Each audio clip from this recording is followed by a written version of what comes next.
নমস্কাৰ, মই এটা কবিতা আবৃত্তি কৰিম। কবিতাটোৰ হেৰু নাম জনমভূমি, কবি নয়নীবালা দেৱী। মেলিলো প্ৰথম চকু তোমাৰ ফুলাতে আই, জনমৰ ৰাতিপুৱাত মুদি মাহৰ চকু তোমাৰ ফুলাতে শুই, জীৱনৰ শেষ সন্ধিয়াত মৰাৰ পিছতো যেন পাওহি আকৌ উঠাই, চেনেহৰ সিতুলি কোলাত ভাগৰুৱা আত্মাই শেষৰ জিৰণি লৈ জিৰাবহি তোমাৰ ছায়াত।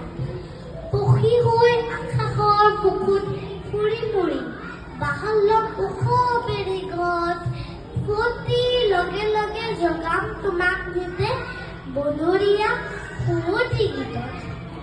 আকাশৰ তৰা হৈ লাগি চাই ৰম সেউজীয়া শুৱনি জেউতি, জোনাকত মিল হৈ বিমান পথত ৰৈ উৰে ৰাতি কৰিম আৰতি।